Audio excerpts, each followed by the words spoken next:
매주 인사하는 거지만 제가 하려고 하니까 굉장히 어색해요. 우리 참 잘 오셨습니다 라고 우리 함께 같이 인사하도록 하겠습니다.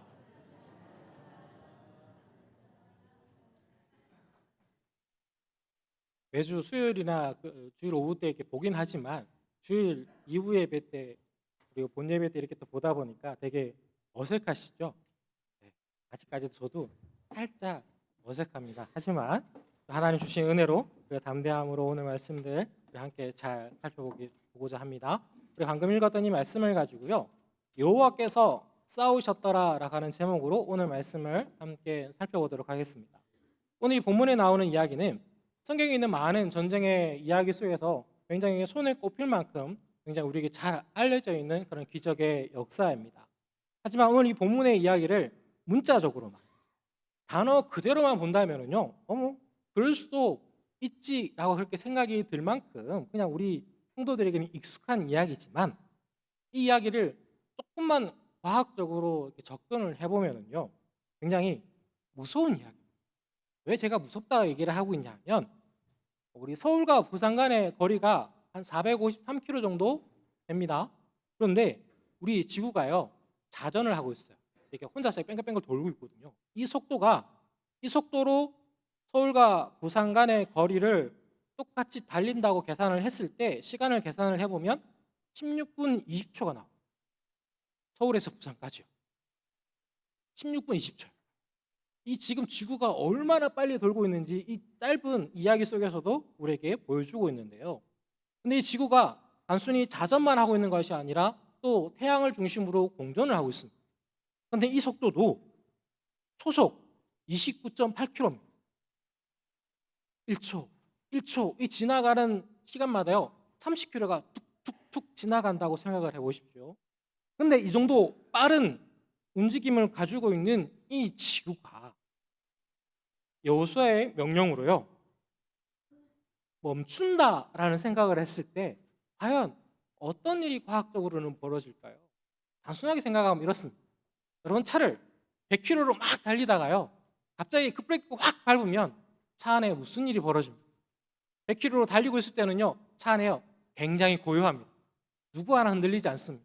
다 자리에 잘 앉아 있죠. 그런데 급브레이크를 딱 밟는 순간 차 안은 아비규환이 되어집니다.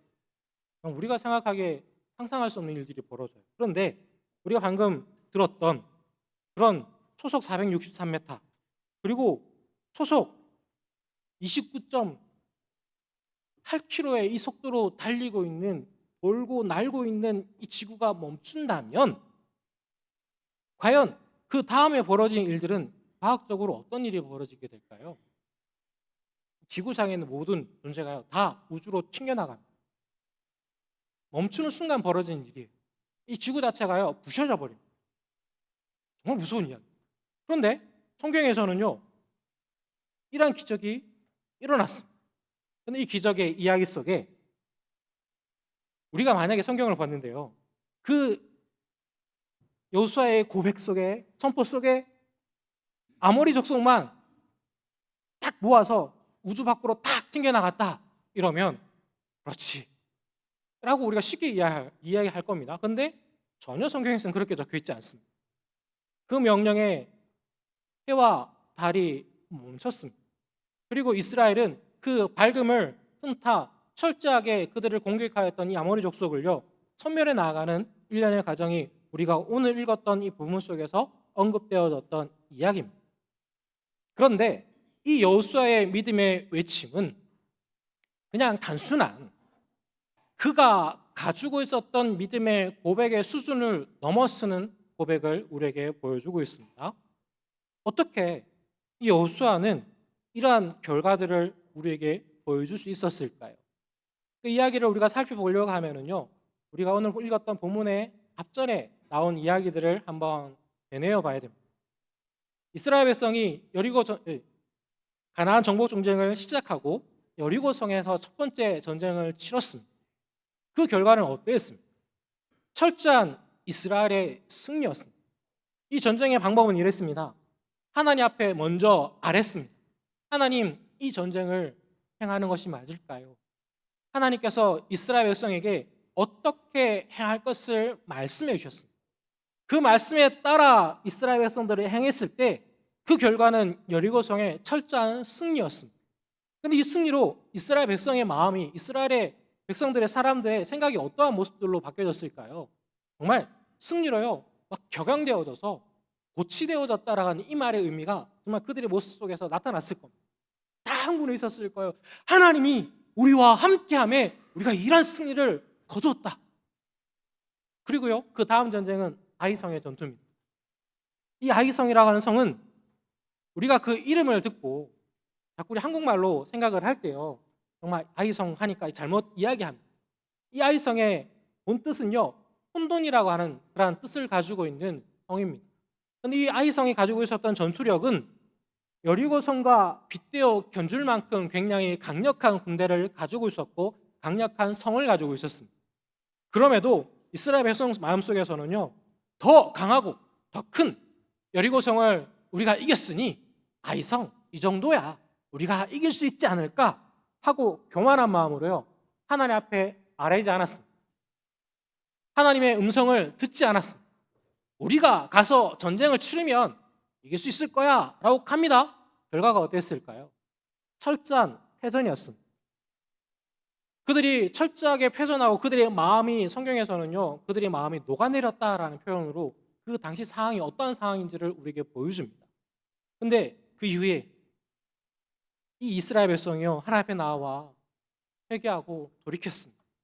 하나님께서 다시 아이성을 정복할 수 있는 방법이 어떠한 방법으로 전쟁을 치러야 될지를 언급하여 주셨고, 그 말씀에 따라 이들이 전쟁을 치렀을 때요, 아이성을 철저하게 이겨나가는 그 전쟁의 결과들을 우리에게 보여줬습니다.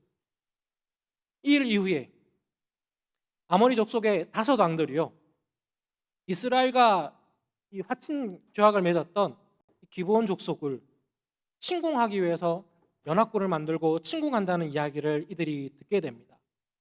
여호수아가 이야기를 들었을 때 그가 분명히 속임을 당했지만, 그런 속여서 그런 계약을 맺기는 했지만 그래도 여호와 이름으로 맺었던 그 계약이었기에 하나님 앞에 아뢰입니다. 하나님 이거 어떻게 할까요?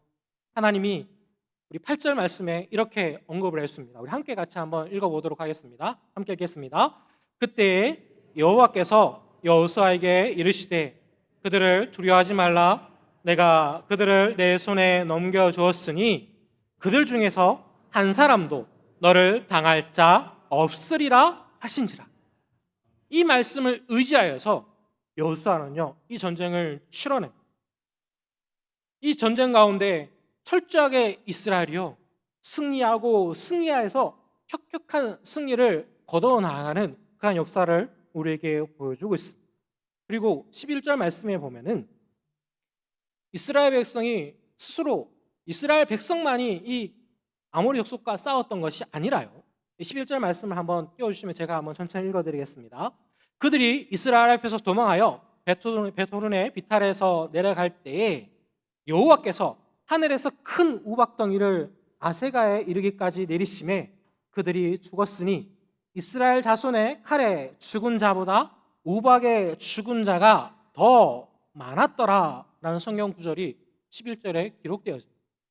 하나님 이스라엘을 보내놓고요, 자, 니들이 알아서 해라 라고 하지 않으시고요, 그들을 앞서 나아가 이 모든 것을 준비하시고 이 전쟁 가운데 하나님께서 개입하셔서 하나님께서 이 전쟁을 승리로 온전히 이끌어 나가고 있음을 성경은 우리에게 말씀하고 있습니다. 성도 여러분, 우리가 이 하나님의 말씀을 바라볼 때마다 우리가 배우고 우리 안에 다시금 새겨야 될 이야기는 바로 하나님이 우리와 함께할 때 우리는 온전한 승리를 경험할 수 있음을, 온전한 승리의 그 영광을 누릴 수 있음을 우리가 온전히 믿음으로 바라볼 수 있어야 한다는 것입니다. 성도 여러분, 내가 아닌 하나님의 일하심을 의지할 때 우리는 능할 수 있습니다.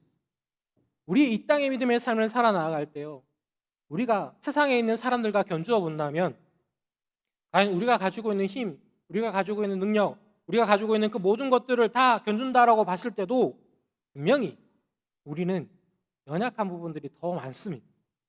부족한 부분들이 더 많습니다. 하지만 하나님을 알지 못하는 그들이 가지고 있지 않은 것을 우리는 가지고 있죠. 무엇을 가지고 있는지 굳이 제가 얘기하지 않아도 여러분들 다 고백하실 겁니다. 지금도 살아 역사하시는 만군의 주 여호와 하나님이요, 우리를요 보듬어 주십니다. 그분이 우리와 함께 하십니다. 그분이 우리를 승리의 그 은혜의 자리 가운데 우리를 인도하십니다. 그러하기에 여호수아는 이 은혜를 알았기에요, 내가 가지고 있는 힘이 아니라 하나님이 말씀하셨던 그 말씀에 의지하여 이러한 기적의 선포를, 하나님의 역사의 그 일을 성취해 나가는 것을 우리에게 보여주고 있습니다. 그가 했던 고백은 그냥 너무 앞에서 승리에 고취되어져서 했던 그런 아이성의 모습과 전혀 다른 모습인 것을 우리는 이 말씀을 통해서 잘 살펴보아야 됩니다.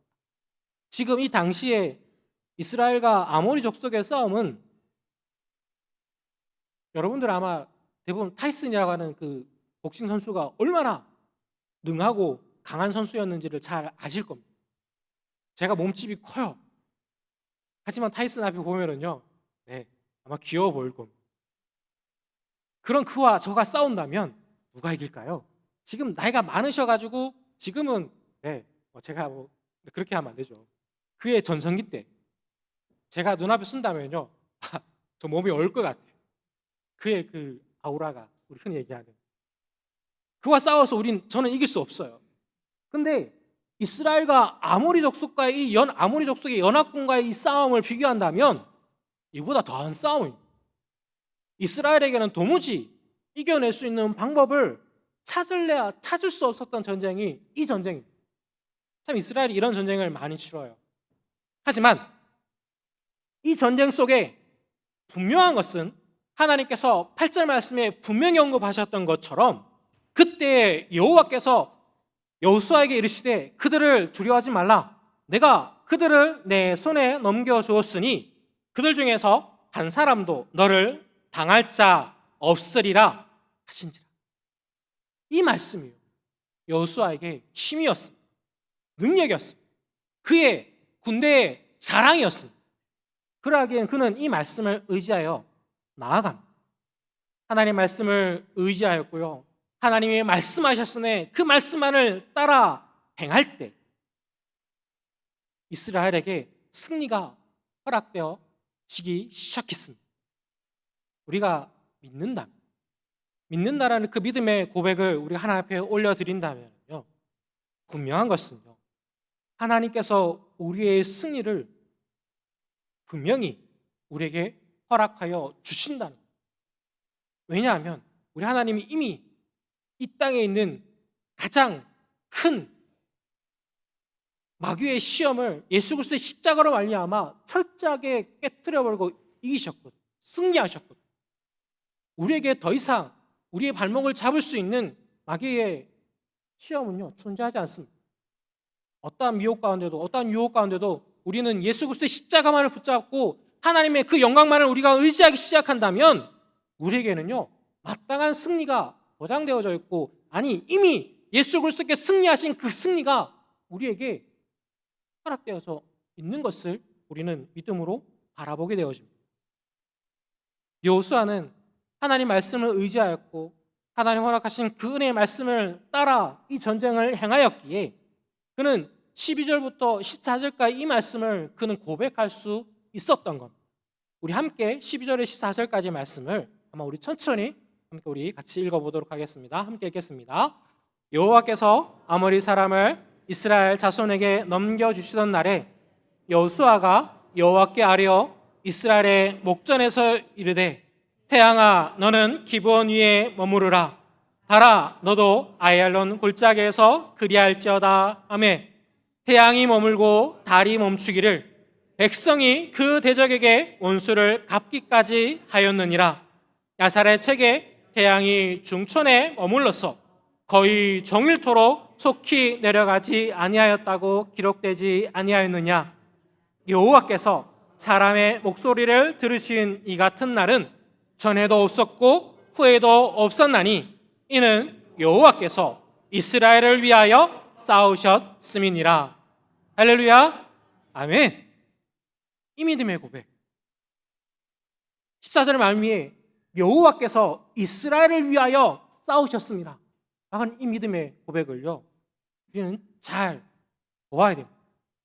이 선포는, 이 고백은 하나님의 명령을 따라, 하나님의 그 은혜의 말씀을 따라 행하는 믿음의 사람이 하나님의 은혜를 의지하여 온전히 선포한 은혜의 영광의 고백이라는 거예요. 하나님이 하시면 됩니다. 사람이 이렇게 자연을 향해서 아무리 외친다고 해도 하나님이 역사하지 않는다면 이 일은 이루어질 수 없는 이야기입니다. 하지만 하나님을 의지하는, 하나님만을 바라보는 믿음의 사람이 이와 같이 고백할 때 하나님이 역사하셨습니다. 성도 여러분, 이런 이야기는 구약의 옛날의 이야기, 옛날에 아주 이전 시간에 있었던 그런 우리의 설화처럼 들려지는 이야기로 우리는 이러한 부분들을 볼 때 좀 나로 상관이 있을까? 하고 취급해버리는 경우가 너무나 많은 우리의 모습을 발견하죠. 예전에 제가 교제하던 그 러시아 선교사님을 교제하다가 그의 간증을 짧게 들은 적이 있었습니다. 이 선교사님의 고백은 이러했습니다. 때는요 90년대 중반이었는데 소련이 붕괴하고 얼마 지나지 않아 러시아라고 하는 나라가 세워졌고 그 안에서 이제 많은 교회들이 세워지기 시작했습니다. 그 교회의 자리, 예배의 자리마다 정말 꽉꽉 들어차는 일들이 벌어져서요, 정말 하나님의 은혜가 사라지지 않았음을 우리에게 보여줬던 그런 귀한 선교사적 사건이었는데요. 이때 선교사님이 이러한 부분들을 보면서 우리 교회를 건축하게 해서요, 그 러시아 사람들 인부들을 고용하여서 교회를 건축하기 시작했습니다. 교회가 열심히 지어져 나가는 막바지 이르를 쯤에 러시아에는 우기가 시작되어지면 러시아 사람들은요 더 이상 공사를 하지 않는 그런 간섭이 있었습니다. 왜냐하면 비가요 그냥 내리는 비가 아니라 지금 우리가 보고 있는 이런 비가요 부지기수로 내리는 그런 우기의 상황이었기에 그들에게 있어서 이 우기의 일을 하라라고 하는 말은요 말도 안 되는 이야기였습니다. 그리고 이들은 이 당시에 이 공산주의에서 이제 우리가 흔히 얘기하는 민주주의로 자본주의 사회로 넘어왔던 이 시기였기 때문에요, 아직 예전에 그들이 가지고 있었던 관습이 있었습니다. 어떤 관습이었냐면 이들이 선교사님한테 이렇게 얘기를 했어요. 지금 곧 우기가 닥치니 지금 우리가 공사하는 거 대충 마무리해서 조금 덜 지어졌더라도 그냥 지붕 얹고 이 공사 끝냅시다. 이렇게 강압적으로 얘기를 했어요. 그런데 이 선교사님이 그렇게 되면 교회가 어떠한 모습이 되겠습니까? 지어지다가 이 1층은 지어졌는데 2층 위에 조금 더 지어져야 되는데 그 부분이 전혀 안 됐었거든요. 어설프게 된 상태에서 지붕만 얹으면 이 언제 무너질지 알 수 없는 그런 상황이 됩니다. 그러니 이 선교사님 이분들에게 간곡하게 부탁을 했어요. 안 된다고. 공사를 마무리하고 이 부분들이 마무리가 되어야 되지, 안 그러고는 이 다음에 어찌 될지 모르는데요. 이들은 멈춰지면 다시 시작한다는 그런 개념이 없는 그 시대였거든요. 그러하기에 이 상황을 너무나 잘 알고 있었던 선교사님이기에요, 이들을 붙잡고 간곡하게 부탁했습니다. 하지만 어땠을까요? 씨알도 안 먹히는 그런 상황이었습니다. 하지만 이 선교사님이 하나님 앞에 간구하면서 마음에 확정했던 것이 무엇이었냐면 이들 인부들에게 이렇게 얘기했습니다. 비가 오면 멈춰도 된다. 단 비가 오기 전까지는 이 공사를 계속해서 해달라라는 요청을 했습니다. 참 이 인부들이 보기에 매년 이맘때는 무조건 비가 내리는 그 시기인데 이 선교사님이, 이 목사님이 얘기를 하시니 참 답답하죠. 아유, 알겠다고. 대신 비가 오는 그 순간 우린 지붕 얹는 게 아니라 그냥 공사를 멈추고 갑니다 라고 이들이 그렇게 얘기했습니다. 이 선교사님이 할 수 있는 것이 무엇이었을까요? 하나님 앞에 무릎 꿇고 기도하는 거예요. 공사가요 하루 시작됐습니다. 다음 날도요 비가 오지 않았어요. 그 다음 거정 한 달 정도 공사를 완전히 딱 마무리되어서 지붕을 얹고 난 다음에요, 그 다음 날부터 정말 억수 같은 비가 쏟아지기 시작했습니다. 이 일을 지켜보았던, 이 일을 함께했던 이 인부들이요, 그들의 고백 속에서 선교사님이 이렇게 고백했습니다.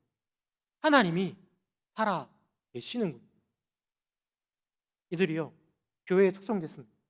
예배에 초청되어져서 그 교회가 세워져서 지붕을 예쁘게 얹고요 안전하게 지어져서 그 예배 드려지는 예배 가운데 초청되어져서 함께 예배하며 그 자리 가운데서 그 하나님을 예수 그리스도를 영접하는 그런 귀한 역사가 벌어졌던 역사의 이야기가요 있습니다. 에이 선교사님이니까 선교시니까 그런 일이 있겠죠. 우리나라의 역사 속에서요 그런 역사들을 찾아라 간다면요 비일비재합니다. 성도 여러분, 우리 동문교회 역사 속에서도 이러한 일들이 아마 많으셨을 거예요. 없으셨진 않죠. 많으셨을 거예요.